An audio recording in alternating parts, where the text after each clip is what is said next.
Screening ಕಮಿಟಿಲಿದೆ. ಇನ್ನು ಕೆಲವು ಆಗಬೇಕಾಗಿತ್ತು. ಕೆಲವು ಸ್ಕ್ರೀನಿಂಗ್ ಕಮಿಟಿ ಕೆಲವು ಸಿಟ್ಟಿಲ್ಲ.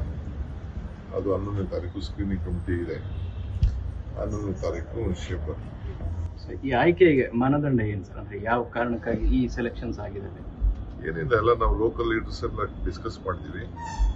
ಲೋಕಲ್ ಲೀಡರ್ಸ್ ಯಾರು ಹೇಳಿರ್ತಾರೆ ಅವ್ರು ನಾವು ಮಾಡಿದ್ದೀವಿ. ನಮ್ಮ ಸ್ಥಳೀಯ ಶಾಸಕರು, ಶಾಸಕರ ಅಭ್ಯರ್ಥಿಗಳು, ನಮ್ಮ ಕಾರ್ಯಕರ್ತರು, ನಮ್ಮ ಸರ್ವೆ ಇವನ್ನೆಲ್ಲ ಗಮನದಲ್ಲಿ ಇಟ್ಕೊಂಡು ನಾವು ಮಾಡಿದ್ದೀವಿ. 50% ಚರ್ಚೆ ಆಗಿದೆ ಅಂತ ತಾವು ಹೇಳ್ತಾ ಇದ್ದೀವಿ.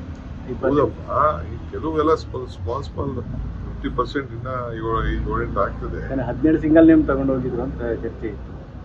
ಎಲ್ಲ ನಾನು ಏನು ತೊಗೊಂಡೋಗಿದ್ದೀನಿ ಬಿಟ್ಟಿದ್ದೀನಿ ಅದೆಲ್ಲ ನಾನು ಡಿಸ್ಕ್ಲೋಸ್ ಮಾಡೋಕ್ಕಾಗಲ್ಲ. ಒಬ್ಬ ಪಾರ್ಟಿ ಅಧ್ಯಕ್ಷರಾಗಿ ಇದು ನನ್ನ ಅಥಾರಿಟಿ ಅಲ್ಲ, ನಮ್ಮ ಹೈಕಮಾಂಡ್ ಅಥಾರಿಟಿ. ಮಲ್ಲಿಕಾರ್ಜುನ್ ಖರ್ಗೆ ಸಾಹೇಬರು ACC ಅಧ್ಯಕ್ಷರು, ಸೋನಿಯಾ ಗಾಂಧಿ ಅವರು ಕೂತಿರ್ತಾರೆ, ವೇಣುಗೋಪಾಲ್ ಕೂತಿರ್ತಾರೆ, ಸುರ್ಜೇವಾಲಾ. ನಾವೆಲ್ಲ ಬರೀ ಕ್ಲಿಯರ್ ಮಾಡೋದಷ್ಟೇ.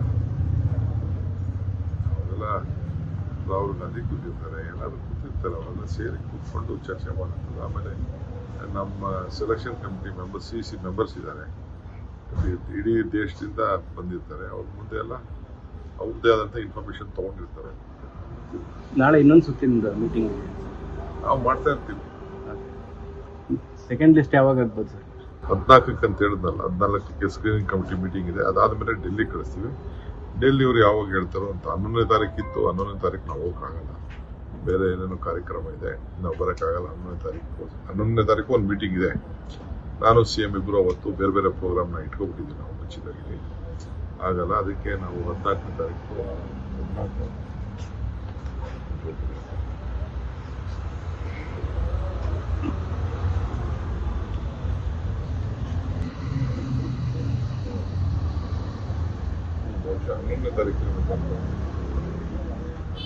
ಸ್ಕ್ರೀನಿಂಗ್ ಕಮಿಟಿ ಇದೆ.